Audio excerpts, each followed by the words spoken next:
Marcelo Ortega. Yo soy Ludmila Javer y esto es QR. Innovar no solamente es la tecnología. Innovar se refiere a aquel cambio que introduce alguna novedad o varios en un ámbito o en un contexto o en un producto. Eso es innovación. Queremos innovar entonces. Bienvenido, Neyen Arjona, un placer tenerte acá en el estudio. Tengo un montón de preguntas para hacerte y supongo que la mayoría de las personas que no juegan a los videojuegos deben estar pensando mucho de lo que pienso yo. Así que, primero que nada, te voy a pedir a vos que te presentes. Contanos, ¿a qué te dedicas? Bueno, muchas gracias primero que nada por invitarme, por traerme acá. Me llamo Neyen Arjona, tengo 26 años y me dedico actualmente a todo lo que es el mundo del deporte electrónico. ¿Qué es el deporte electrónico? El deporte electrónico son videojuegos que se juegan de manera profesional, que uno puede, digamos, tener un salario y participar de competencias. Hay un montón, digamos, de nivel amateur, semiprofesional o profesional. Yo, por suerte, he llegado a lo que es el profesionalismo, así que me podría considerar un deportista electrónico. Deportista electrónico profesional. Ajá. ¿Y cómo empezaste? ¿Cómo llegaste a esto? Bueno, yo creo que como cualquier deporte normal, ¿no? Uno arranca como un hobby, quizás jugando, entrenando y bueno, si tenés el nivel y le metés, y obviamente tenés que tener dedicación, no es que cualquiera puede llegar como cualquier deportista. Claro.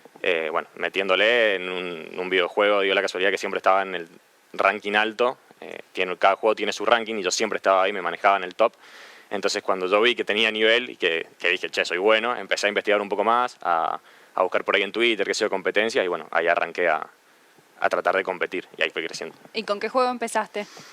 Con el que llegué al profesionalismo, Clash Royale se llama, es un juego móvil de celular, un deporte electrónico mobile se le dice, porque es un juego de celular. ¿Y cómo? Explícame así como muy rápido, ¿en qué consiste? ¿Cómo jugás? ¿Cuánto tiempo le dedicás? ¿Estás todo el día o...? Bueno, cuando era jugador, ahora ya no soy más jugador, soy entrenador, cuando era jugador sí estaba todo el día, no todo el día, pero unas 8 horas jugando, le dedicaba bastante tiempo, Claro. Unas 6, 8 horas, porque entrenaba, básicamente, o sea, mi intención era mejorar, no jugaba por jugar, sino que jugaba con dedicación y tratando de mejorar.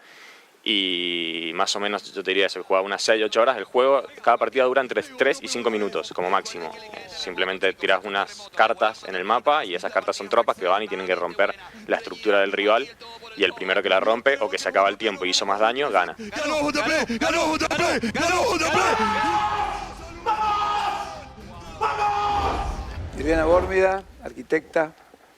Gracias por estar acá en este primer programa de QR de la nueva economía. ¿Cómo estás? Muchísimas gracias por invitarme, realmente. ¿Cómo esta experiencia, esta síntesis improbable entre la arquitectura y el vino, esta síntesis entre un grupo de amigos que se reunieron para agasajar a un extranjero que venía a cazar palomas, terminó siendo la base de una nueva economía? Pero, ¿qué tal? Porque de alguna forma estos templos que empezaron a construir ustedes y que después muchos de sus colegas empezaron a seguir y muchos de los colegas de los bodegueros también empezaron a imitar, se transformó en un espacio para una nueva economía, donde la simbiosis con el turismo, con el arte, con la música, con el paisaje, con lo ambiental, hablan de esta nueva economía, de esta economía, como el BID llama la economía naranja, pero algunos con el tema de la economía del conocimiento, que muchas veces hemos charlado con vos. Uh-huh. Y a mí me preguntan muchas personas cuando yo hablo de este tema y aliento a veces, siempre me mantengo en contacto con gente joven en mi estudio, muchas veces me llaman a dar alguna conversación, alguna charla, ahora están de moda los conversatorios, incluso por Zoom, me preguntan, ¿y qué es la economía del conocimiento? ¿Qué es la economía naranja? ¿Qué es la economía de la creatividad? Le digo, nosotros vivimos inmersos en ese mundo, pero nadie le había puesto un nombre. Pero siempre han entendido que la economía no es solamente una cosa contable, de números y de una planificación estricta, sino que la economía de la creatividad tiene que ver con el manejo de los recursos que te puedan orientar hacia el desarrollo de algo, que puede tener, por supuesto, rédito económico, mayor, menor, depende del impulso, del rumbo que le vayas poniendo, pero lo más importante es que el recurso que vos manejás es la iniciativa, ya sea individual o de un grupo, o colectiva, para crear algo.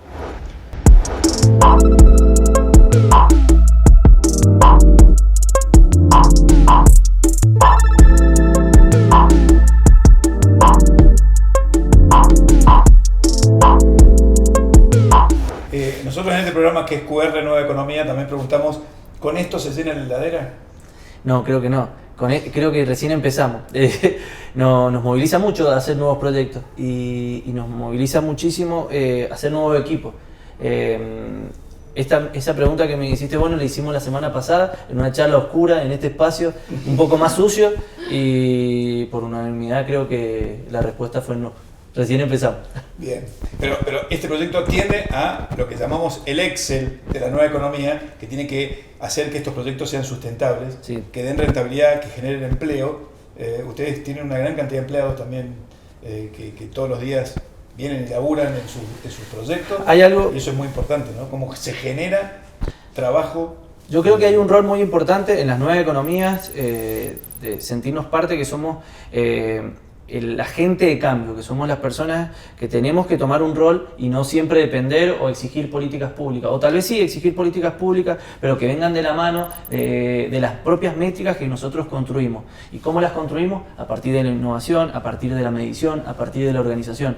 En el Botellón se vive mucho de eso porque tal vez no todos saben, pero hay gestores culturales, gestores ambientales, programadores, operadores, que son puestos que son atípicos al sector gastronómico. ¿Y por qué los tenemos? Porque entendemos que la visualización, la sensibilización, entender los públicos, entender nuestras audiencias y medirlas nos permite poder hacer estructuras de negocio mucho más sostenibles, mucho más fuertes, y poder exigir el valor de la cultura en las políticas públicas. ¿En qué puede fallar esto? ¿o en qué fallaste, ¿O en qué fallaste antes de llegar a esto? para llegar a esto? La capitalización que vemos de un montón de proyectos es el resultado de el 90% de los que no resultaron. Nosotros hoy lo que estamos viendo es la capitalización de proyectos que han tenido su fruto versus un montón que han fracasado y que nos han hecho aprender. Nosotros tenemos muchísimos más fracasos que éxitos, pero siempre hemos tratado de mantener una misma línea, que es aprender, investigar, buscar, asociarnos con nueva gente. No tenerle miedo al fracaso también. No tenerle para nada, olvídate. Y creo que la pandemia, por muchos aspectos, nos hizo replantearnos cómo eran las reglas del juego nuevas, y sin buscarlo tal vez, o tal vez sí, encontramos espacios como este, que tal vez son atípicos y no lo hubiésemos encontrado si no hubiese pasado la pandemia, y que ahora nos llena de energía. Yo hace un año atrás, si me preguntás la energía que tengo hoy, te diría, che, qué optimista, y hoy... Bueno, realmente se dio. Y es como un poco también el ADN emprendedor, ¿no? Esto de estar atento a las oportunidades, de incluso en una situación tan difícil y complicada como está siendo la pandemia, estar ahí siempre atento a ver qué puedes sacar de positivo. Las oportunidades están por todos lados en todo momento. La pandemia generó un montón de oportunidades, tal vez no tuvimos la capacidad de verlas, o tal vez era un tiempo más largo para poder proyectarlas, pero todo momento hay oportunidades. Yo soy muy optimista de que veo oportunidades a cada ratito, y que con un poquito de asociatividad, principalmente asociatividad, entendiendo ese mapa de público que mencionaba anteriormente, que es fundamental para que se materialicen los proyectos, es justamente aprovechar esas oportunidades.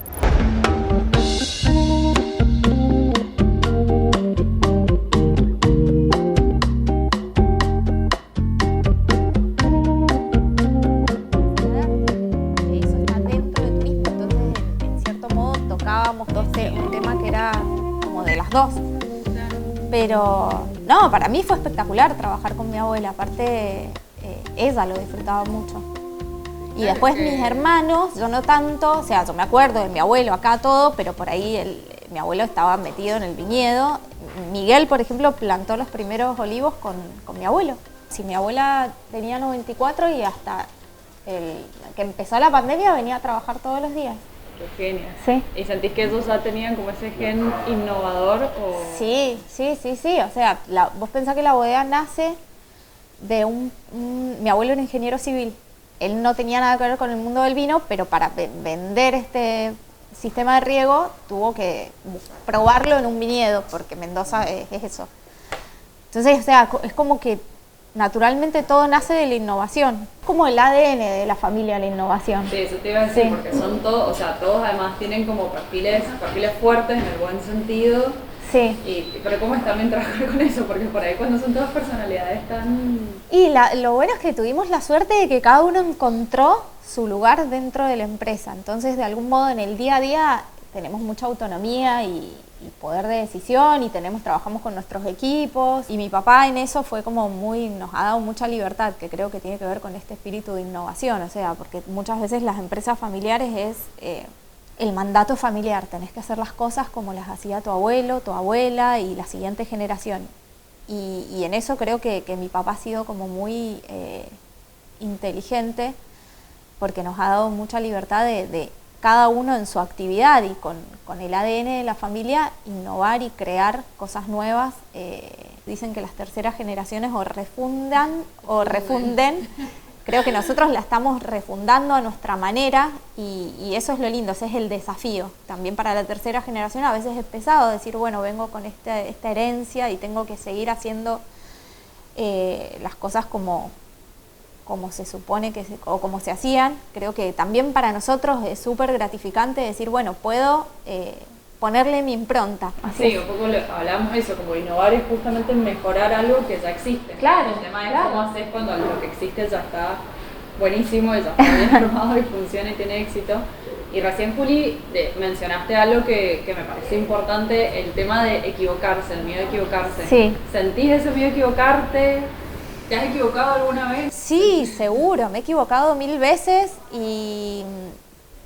pero creo que esas equivocaciones me han llevado a ser lo que soy hoy. A ver, yo empiezo en el 2007, después de haber estudiado inglés, una carrera que me sumó en mi camino, porque obviamente en el mundo del turismo los idiomas siempre son, pero digo, no una carrera que me preparó para trabajar en esto.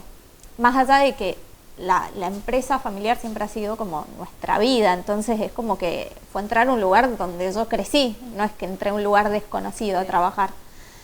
Pero bueno, en el camino me he equivocado un montón, he aprendido un montón. Yo creo que la clave está en la humildad y en reconocer que hay gente que sabe más que nosotros.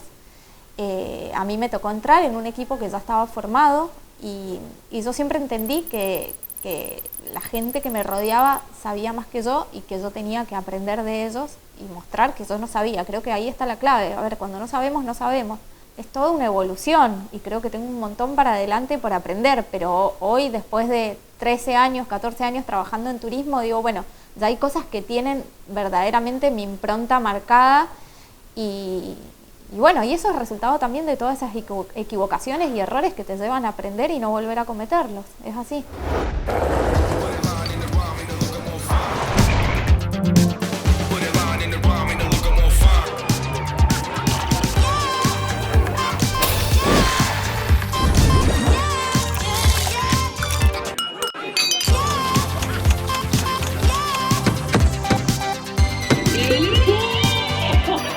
Va con vos. Va con todo. El vino nos une. Vino argentino. Hoy estuve pensando que no todo el mundo sabe qué significa economía. ¿Y qué significa economía? Mira, economía viene de dos palabras griegas, oikos y neimos, que significa, oikos es hogar y neimos administración, la administración del hogar. Eso significa economía. ¿Y esto está chequeado? Vos que sos una Lo millennial, chequeadora serial, Lo chequeamos. fíjate si está ok lo que te acabo de decir. A ver... Origen de la economía. Tan. Estoy filtrando, A ver si- estoy a ver filtrando. Inicialmente se refería a la buena administración de la casa. Muy bien. Posteriormente se generalizó a cualquier tipo de administración. Y viene de oikos y... Viene de oikonomía. Acá Google va por detrás todo porque... Perfecto. Mira, ¿y qué otra trivia tenés así para compartirnos hoy? ¿Vos sabés quién inventó el Magiclick? No. Un diseñador industrial que se llamaba Hugo Kogan, argentino, de Buenos Aires, y cambió de alguna forma este concepto de tener que sacar un fósforo y abrir una hornalla. Y los más viejos como yo recordamos esa anécdota que decía o esa publicidad que decía que el Magiclick duraba 104 años. Dime si te han regalado un Magiclick y te diré cuánto te quieren. Sin piedra, sin cable, sin pilas. Mamá, tú no tienes un Magiclick, ¿no? No. ¿Por? Nada, por nada. ¿De quién fue la chispa? De Magiclick. Potente por 104 años.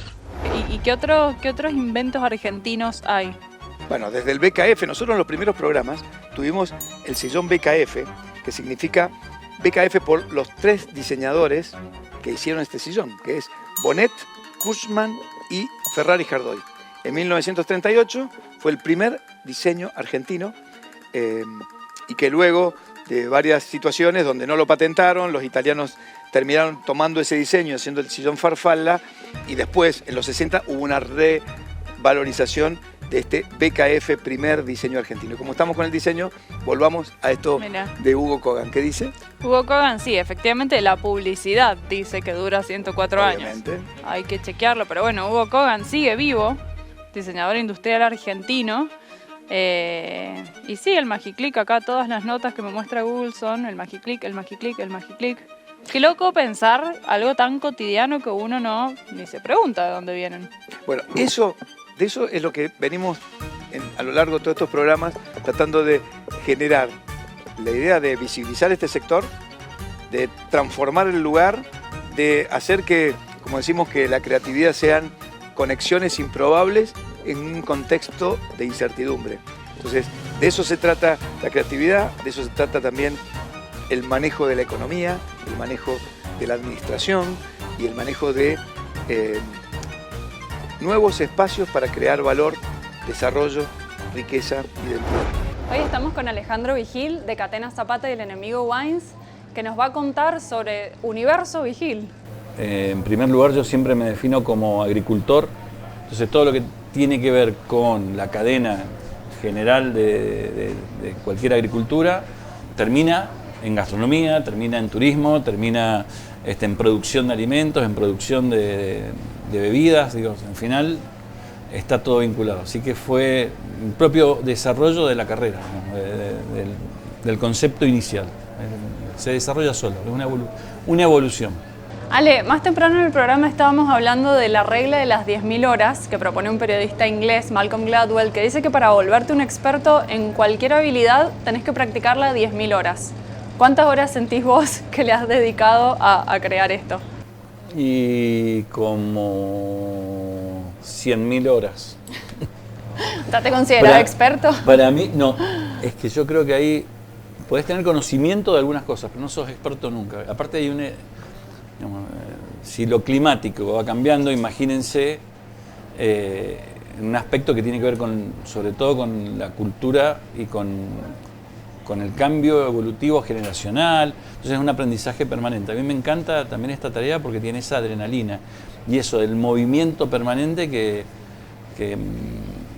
vos tenés que ir cambiando. Digo, hace 18 meses atrás estábamos abriendo un restaurante, teníamos planificado 3 restaurantes, teníamos todo lleno, teníamos turismo internacional en el más alto nivel de la historia de Mendoza, pasando a ser en los últimos 3 años la actividad número 2 de Mendoza, el turismo, y de repente vino una pandemia. Y bueno, ahí tenés que reinventar el concepto, repensar hacia dónde querías ir. A lo mejor es lo mismo, pero por otro camino. Entonces creo que esto es lo bonito de cuando uno hace cosas. Es mucha adaptación. Adaptación y aprendizaje. Y en esa línea, Ale, porque hay como una suerte de dicotomía entre la genialidad o el talento innato, digámosle, y el esfuerzo. ¿Cuánto sentís que hay de eso en tu trabajo? Hay mucho esfuerzo y creo que también hay inteligencia para armar equipos de trabajo.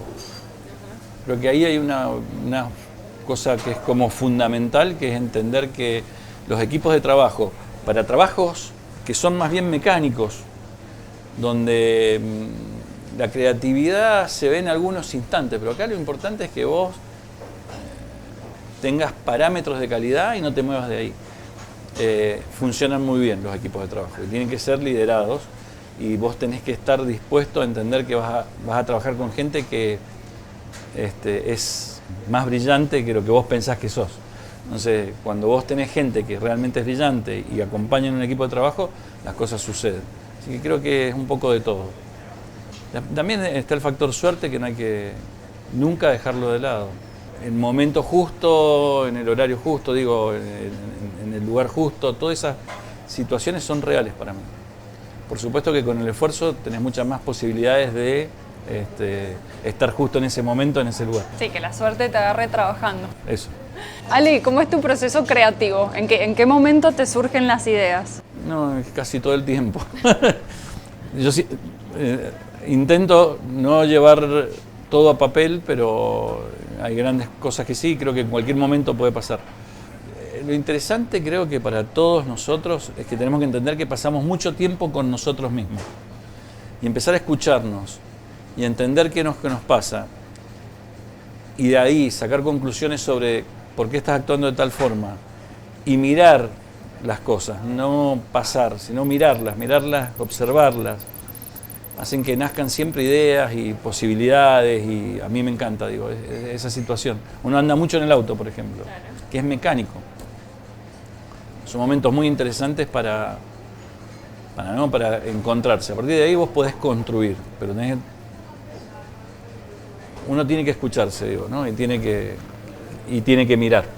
Y vos trabajás con un montón de gente, incluso con tu familia. ¿Te gusta crear en grupo, digamos, o sos más de tener las ideas vos y después compartirlas y ejecutarlas con Yo los demás? creo que las ideas tienen que ser individuales, no solamente mía, de cualquiera.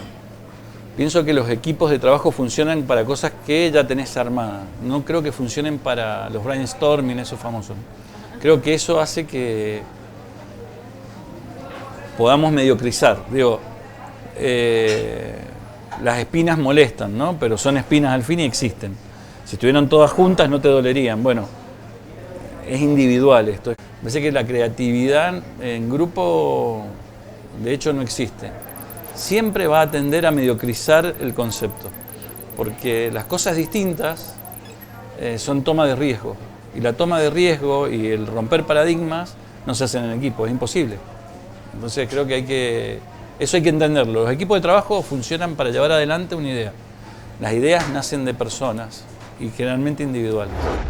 Muchas gracias, Marcelo, muchas gracias por esta invitación y también a Ludmila, que la vengo conociendo hoy. Y por supuesto, darles las gracias a nombre del Banco Interamericano de Desarrollo por esta invitación, que responde también a estos intereses compartidos y cómo nos hemos ido acompañando en el tiempo en estas nuevas economías de las que ustedes hablan aquí en este programa. Así que muchísimas gracias por la invitación. Vos sabés, Trini, que la idea con esta invitación a la que accediste es empezar a ver y tener como ejemplo el banco. Para nosotros el banco fue muy importante de aquel libro que tiene el mayor número de bajadas, que tiene que ver con Economía Naranja, una oportunidad infinita. A nosotros nos sirvió muchísimo y la verdad que todos estos números que el banco de alguna forma en esa cuenta general nos dio, nos validó, nos fue permitiendo robustecernos en este esquema y ahora la tarea es de alguna manera seguir ampliando ese ecosistema creativo a otros sectores y por esto de alguna forma lo charlamos con Ludmila, cómo el banco valida, insisto en esta palabra, los números, los datos y el crecimiento que va a tener esta nueva economía hacia el futuro. Totalmente. Y en ese sentido, el rol del banco, siendo un organismo multilateral, es no solamente trabajar con los países, los proyectos que los países ya tienen, sino que, por supuesto, abrir nuevos terrenos, abrir áreas que probablemente en el día a día, en la preocupación, en las urgencias de los países no necesariamente se están poniendo la atención. Y nosotros, con la investigación que hacemos, con el trabajo también en terreno, podemos levantar esos números, generar los casos para que de esta manera podamos trabajar en los países abriendo terreno para que estos temas se inserten en la agenda pública y en las estrategias de desarrollo de los países. Como tú bien decías, que usabas la palabra visibilizar, etcétera, pero tiene que ver con muchas veces estos sectores eran invisibles a las horas de las mediciones económicas. Y por lo tanto, como eran invisibles, eran algo, una palabra que yo odio cuando se refieren a la cultura, lindo. Este es un proyecto lindo. A mí me importan estos proyectos porque son relevantes, porque tienen impacto. Por lo tanto, lo que nosotros queremos demostrar y en lo que estamos trabajando es cómo el sector cultural y el creativo son parte central, importantísimo de la economía por múltiples factores y que deben estar incluidos, incorporados en las estrategias de desarrollo de los países. Eso es muy importante. Nosotros hemos visto cómo la economía creativa o la economía naranja tiene 3 cosas que para nosotros son claves y por eso que para el banco es importante apoyarla y crecer en este sentido. Uno es la generación de empleo. Estos son sectores que son intensivos en la generación de empleo y además ese es un empleo también intensivo en el uso de talento. Por lo tanto, el tipo de empleo es un empleo que es mucho más reconfortante, que las personas, tenemos una publicación que muestra que las personas son más felices que en otros tipos de empleo y esa relación no tiene que ver con cuánto dinero ganan o no ganan. Entonces, poder tener empleos que realmente nos hagan sentir valiosos, en que estamos plenos, es muy importante. Otro tema que es fundamental y por qué al banco le interesa es porque agregan valor y riqueza. Con nuevas áreas que además son intensivas en el empleo, empleo diferente que le agrega valor no solamente a los mismos productos de la cultura o la creatividad, sino que se cruzan e impactan a sectores tradicionales de la economía. Y por último es el impacto social. Y si bien el impacto social es más complejo de medir, que es una cosa muy importante para nosotros, esos son los temas fundamentales. ¿Por qué a nosotros nos interesa como multilateral? ¿Por qué nos interesa trabajar con los gobiernos en esto? Porque sabemos que no es un tema fácil de trabajar. Si bien todo esto que yo les he contado es muy auspicioso y pareciera que aquí está la solución de muchos de nuestros problemas, sí y no. Claro. Efectivamente hay un potencial, pero para que ese potencial florezca y realmente tenga éxito, se necesitan hacer una serie de cosas en las que tenemos que trabajar. Lindas entrevistas, hablando un poco de esta creatividad y hablábamos recién con la producción, esto de ser del lugar, esto de ser mendocino o no ser mendocino, y lo importante es que uno es ciudadano del mundo, ¿no? ¿Qué opinas vos de ese tema?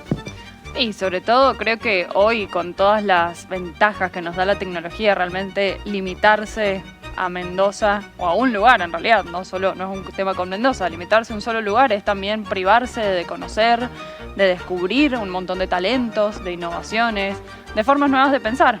Sí, sin duda. Pensar local, actuar global, tratar de empezar a dejar esta cosa media chauvinista del lugar donde uno está, sino el lugar donde uno se desarrolla, que en el fondo del mundo.